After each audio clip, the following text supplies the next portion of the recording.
Main event, UFC 320. Poatan enters the arena to a hero's welcome, steps into the octagon, and 25 seconds later, he gets back the belt. I mean, making quick work of Magomed Ankalaev. Poatan back. And for more, welcome in CBS Sports combat analyst Brian Campbell and CBS Sports combat writer Shaq Mahjouri.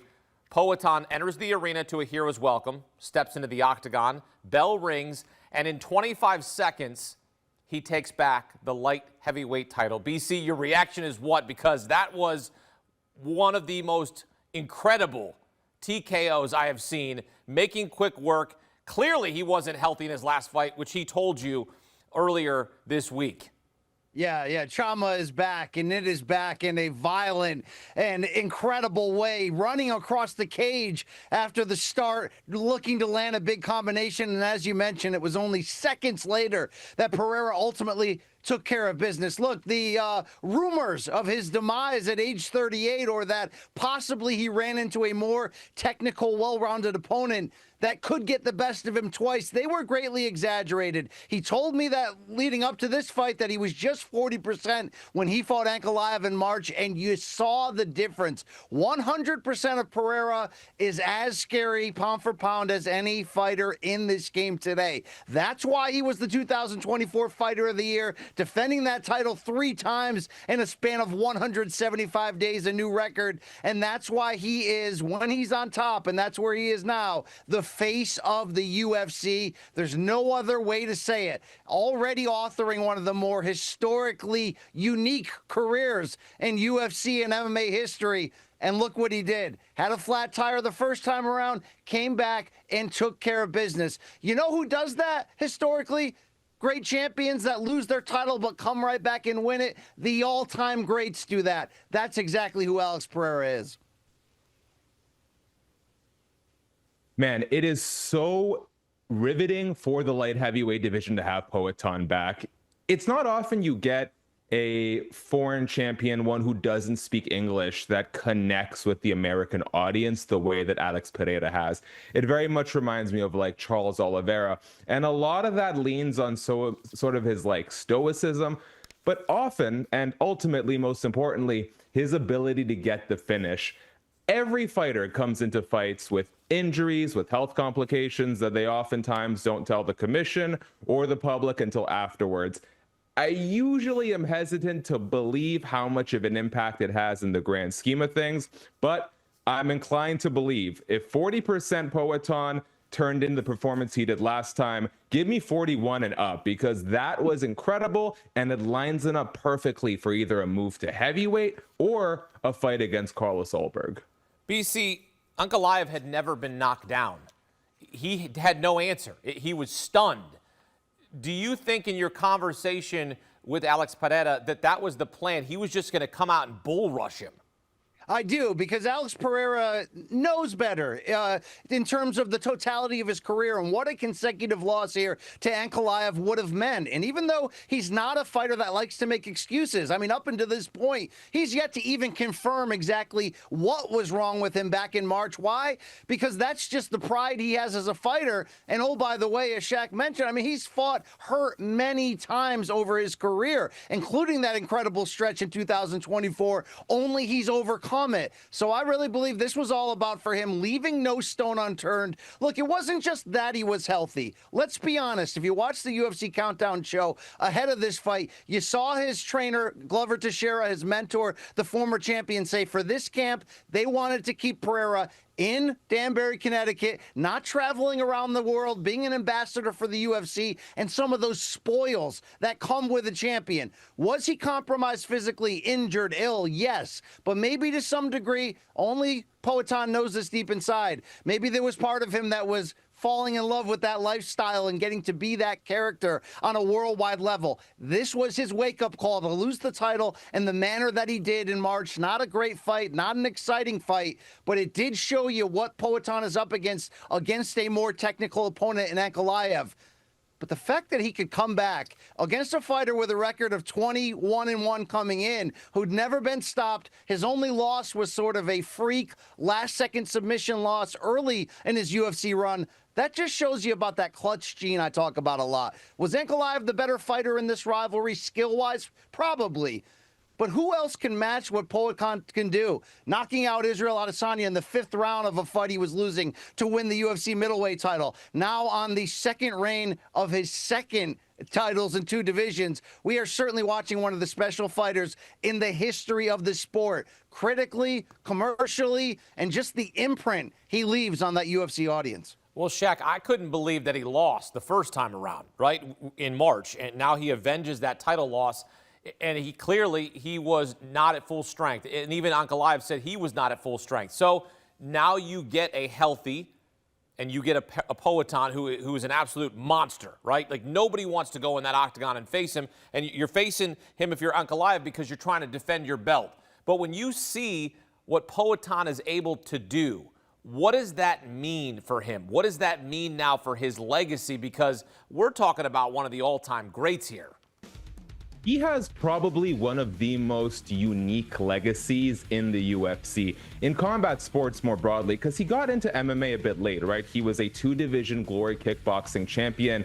He's already approaching 40, so we're probably not going to see him set records for title defenses or long win streaks, because there have been hiccups in between. The loss to Israel Adesanya in the rematch, the loss to Magomed Ankalaev the first fight. But his striking is at such an elite level. He is in such a high percentile of finishing that while I don't think will go down as like the greatest UFC fighter of all time, it's a bit of a different conversation when you talk about combat sports in totality. He's the only guy to win 2 weight class world championships in Glory Kickboxing and the UFC. He's now a 2-time UFC champion in a single division, his 3rd title run overall.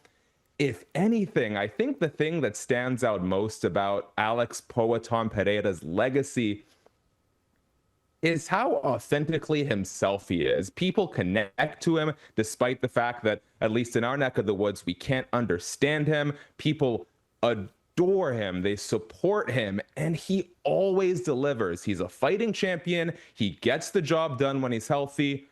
What more could you want from a fighter? BC, who are you putting in front of him next? Because we saw Yuri Prochazka. He was awesome on this card. So who are you putting in front of Poatan next? I mean, look, as incredible as that comeback win in round 3 was for Prochazka against Khalil Roundtree earlier tonight, which was a top 5 battle, could have produced the next title challenger. The problem for Prochazka is he lost twice to Pereira in title fights in the last year and a half alone. Look, Pereira has largely cleaned out this division. The only remaining name, should Pereira want to stay at 205 pounds, is certainly Carlos Ulberg. He was cage side tonight. He's riding a 9-fight win streak, and just a week ago, he brutally dispatched former 2-time title challenger Dominic Reyes. If Pereira would like to continue at 205, that's not only the fight to make for him, in some ways, it's the only fight, considering the run of terror that he's been on. Now, let me just say one more thing.